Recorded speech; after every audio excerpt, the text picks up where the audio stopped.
DRV news में आप सभी का स्वागत है। मैं हूं सैयद सलमान और आप बड़े चिंतित होंगे, आप देखकर बड़े परेशान होंगे कि हमने मास्क लगा रखा है, वो भी स्टूडियो में, जबकि मास्क से पाबंदी हटा ली गई है।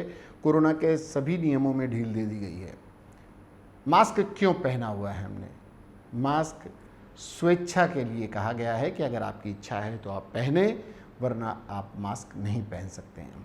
तो फिलहाल हम आपको बताते चले हैं कि मास्क को लेकर ये गाइडलाइंस इसलिए आई हैं क्योंकि आपके यहाँ कोरोना के मामले कम हुए हैं, कोविड के मामले कम हुए हैं, जंबो सेंटर्स बंद हो चुके हैं।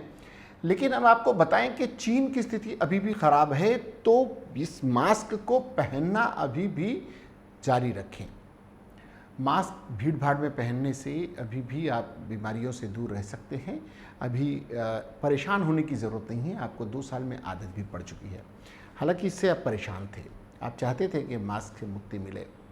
ये मास्क पहनने के लिए आप पर कोई ज़बरदस्ती नहीं की जा रही है, केवल आपको जागरूक करने के लिए हम बता रहे हैं कि उस चीन जहां के वुहान से शुरू हुआ ये कोविड का और कोरोना का मामला पूरे विश्व को अपनी चपेट में ले चुका, वहाँ की स्थितियाँ अभी भी ठीक नहीं हैं। नए नए वेरिएंट आ रहे हैं और अभी की ताज़ा खबरें कुछ और कहानियाँ कह रही हैं, वो हम आपको बताते हैं। चीन में आए दिन कोरोना से हालात बिगड़ते जा रहे हैं। यहाँ 27 से अधिक प्रांत कोरोना महामारी की चपेट में फिर से आ गए हैं। देश में बीते 24 घंटों में कोरोना के 16,412 नए मामलों की पुष्टि हुई है, जो करीब 2 साल पहले पहली लहर के चरम के बाद से सबसे अधिक है। शंघाई में एक दिन में रिकॉर्ड 8,581 केस दर्ज किए गए हैं। देश के कई प्रांतों में बेहद ही खतरनाक ओमिक्रॉन वेरिएंट फैल गया है, जिससे लोगों के बीच एक बार फिर दहशत का माहौल है। स्थिति इतनी ज़्यादा गंभीर हो गई है कि चीनी प्रशासन ने देश की वित्तीय राजधानी शंघाई में लॉकडाउन लगा दिया है। इतना ही नहीं, यहाँ 2 करोड़ से ज़्यादा नागरिकों की कोरोना जांच के लिए सख्त पाबंदियां लागू कर दी गई हैं। बता दें कि शहर में 28 मार्च को 2 चरणों के लॉकडाउन की शुरुआत हुई थी। इस दौरान लोगों को घर में रहने के लिए कहा जा रहा है। बाहर निकलने वालों के खिलाफ कानूनी कार्रवाई की जा रही है। इतना ही नहीं, शहर में आर्थिक गतिविधियां पूरी तरह से ठप पड़ गई हैं। विदेशों को निर्यात किए जाने वाले सामानों की सप्लाई रोक दी गई है। हालात इतना खराब हो चुके हैं कि शंघाई के किसी भी अस्पताल में कोरोना संक्रमित मरीजों को भर्ती करने की जगह ही नहीं बची है। इसके बावजूद चीन का दावा है कि शंघाई में कोरोना संक्रमण से अभी तक किसी की मौत नहीं हुई है। चीन ने सोमवार से जांच का बड़ा अभियान छेड़ दिया है। जांच के लिए सेना के जवानों और डॉक्टरों को बड़ी संख्या में मैदान में उतारा गया है। चीन की सेना पीपुल्स लिबरेशन आर्मी के 2000 से ज़्यादा चिकित्सा कर्मियों को रविवार को शंघाई भेजा गया ताकि वह कोरोना जांच में नागरिक प्रशासन की मदद कर सकें। मीडिया रिपोर्ट में कहा गया है कि जिंगजियासू, जीजियांग और बीजिंग समेत कई प्रांतों से भी डॉक्टरों और चिकित्सा कर्मियों को वहां भेजा जा रहा है। इस तरह करीब 10,000 से ज़्यादा लोगों की टीम जांच अभियान में जुटी है। शंघाई में पिछले सोमवार को 2 चरणों में लॉकडाउन लगाया गया। इसमें से सभी लोगों को घरों में कैद रहने को कहा गया है। यहाँ रविवार को 8,581 एसिम्टोमेटिक और 425 सिम्टोमेटिक केस मिले थे। जांच अभियान के दौरान शहरवासियों का न्यूक्लिक एसिड टेस्ट भी किया जा रहा है। वहीं नागरिकों को अपने स्तर पर एंटीजन टेस्ट के लिए भी कहा गया है। वैश्विक मानदंडों के मुताबिक शंघाई में कोरोना की लहर ज़्यादा तेज़ नहीं है, लेकिन चीन जिस ढंग से कोरोना टेस्टिंग, ट्रेसिंग और क्वारंटाइन के कदम कर महामारी पर काबू पाता है, उस लिहाज से यह अहम है।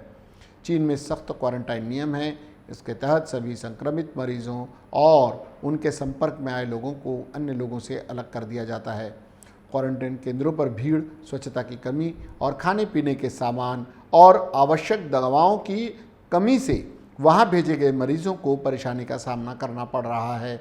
उधर चीन के राष्ट्रपति शी जिनपिंग ने महामारी पर तेज़ी और सख्ती से काबू पाने का निर्देश दिया है। अगर चीन की स्थिति ये है तो हमारे यहाँ स्थिति बिगड़ सकती है। हालांकि तीसरी लहर भी जा चुकी है और काफ़ी कुछ आराम मिल गया है।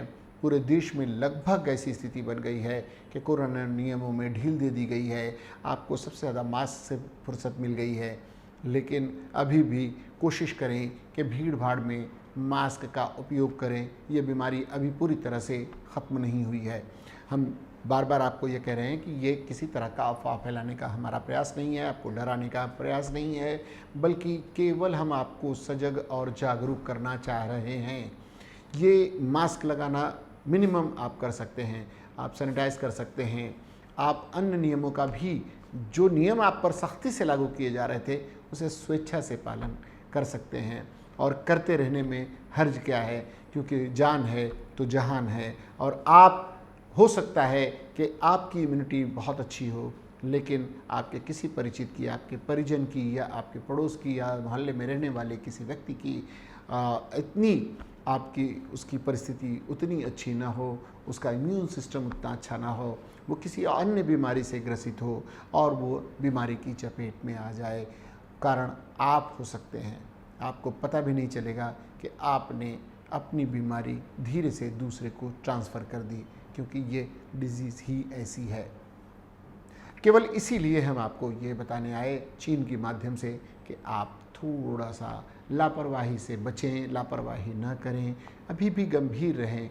कोई बहुत बड़ा काम नहीं है सड़कों पर और भीड़ भाड़ के वक्त पर मास्क लगाना।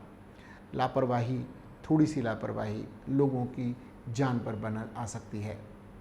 फिलहाल इस जागरूकता से जुड़ी हुई बात आपको कैसी लगी? हो सकता है आपको ये एक कोरी बकवास लग सकती है, लेकिन ये हमारी जिम्मेदारी है, DRV न्यूज़ की जिम्मेदारी है कि हम आपको सजग करें, सचेत करें, आपको जागरूक रखें बीमारी के प्रति, उस बीमारी के प्रति जिसने पिछले 2 वर्षों में अपने कई परिजनों को, कई लोगों ने खोया है। हर किसी के निकट में किसी न किसी एक व्यक्ति की ज़रूर मौत हुई है। तो ये डर नहीं, ये इसे अपने आप को बचाना और अपने मित्रों को, परिजनों को, परिचितों को, अपने समाज में रहने वालों को बचाने की एक मुहिम है। इसमें हम आपका सहयोग चाहते हैं। फिलहाल वक्त हो चला आप सभी से विदा लेने का। सलमान को, DRV न्यूज़ की पूरी टीम को दीजिए इजाज़त, लेकिन इसके बाद भी खबरों और कार्यक्रमों का सिलसिला जारी रहेगा। देखते रहिए DRV न्यूज़। जय हिंद।